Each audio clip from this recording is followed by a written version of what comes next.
యేసు శిలువలో పలికిన మూడో మాట. యేసు తన తల్లియు తాను ప్రేమించిన శిష్యుడిని దగ్గర నిలుచుండుట చూచి, అమ్మా, ఇదిగో నీ కుమారుడు అని తన తల్లితో చెప్పెను. తరువాత శిష్యుని చూచి, ఇదిగో నీ తల్లి అని చెప్పెను. యోహాను 19:26-27 వరకు. ఇది బాధ్యతతో కూడిన మాట. తల్లి మీద తనకు బాధ్యత ఉంది గనుక ఆ బాధ్యతను ఇంకొకరికి అప్పగిస్తూ పలికిన మాట. మొదటి 2 మాటలు పలికిన తరువాత ఆయన తన తల్లి అయిన మరియను జ్ఞాపకము చేసుకున్నారు. మరియ గర్భమున పరిశుద్ధాత్మ వలన జన్మించినవాడు యేసుక్రీస్తు గనుక తన తల్లి యొక్క సంరక్షణ, మిగతా బాధ్యతలు అన్నీ కూడా తన వెంట వచ్చిన శిష్యునికి అప్పగించారు. తాను ప్రేమించిన శిష్యునికి అప్పగించారు. తన తల్లిని, ఆ శిష్యుని ఇద్దరిని పిలిచి, అమ్మా, ఇదిగో నీ కుమారుడు.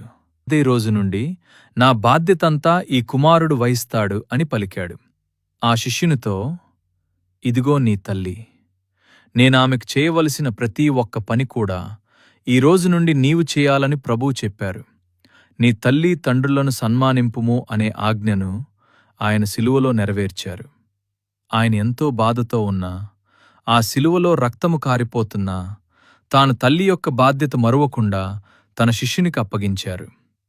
ప్రభువునందు ప్రియులారా, ఈ మాటను బట్టి చూస్తే ఆయన మంచి కుమారుడని మనం గ్రహించొచ్చు. ఆయనను పోలి మనం నడుచుకోవాలి. నీ తల్లిని తండ్రిని నీవు గౌరవిస్తున్నావా? గౌరవించకపోతే యేసును చూడు. శిలువలో ఉన్న యేసును చూడు. రక్తము చిందిస్తున్న యేసును చూడు. ఆయన ఆ విధంగా ఉండి కూడా తన తల్లిని మర్చిపోలేదు. మనము కూడా అదే విధంగా ఉండాలని ఆయన కోరుచున్నాడు. ఎఫెసీలకు 6:2-3 నీ తల్లిని తండ్రిని సన్మానింపుము, అప్పుడు నీకు మేలు కలుగును, నీవు భూమి మీద దీర్ఘాయుష్మంతుడవై యుందువు. ప్రియులారా, మన తల్లిదండ్రులను గౌరవించడం దేవుని చిత్తము. యేసుక్రీస్తు శిలువలో కూడా తన బాధ్యతను మరచిపోలేదు. మనము కూడా ఆయనను పోలి నడుచుకుందాం. ఈ సందేశం మీ హృదయాన్ని తాకితే ఈరోజే ఒక నిర్ణయం తీసుకోండి. మీ తల్లిదండ్రులను ప్రేమించండి, గౌరవించండి, సేవించండి. ఈ వీడియో మీకు ఆశీర్వాదంగా అనిపిస్తే లైక్ చేయండి, షేర్ చేయండి. మరిన్ని ఆత్మీయ సందేశాల కోసం సబ్స్క్రైబ్ చేయండి. దేవుడు మిమ్మల్ని సమృద్ధిగా ఆశీర్వదించును.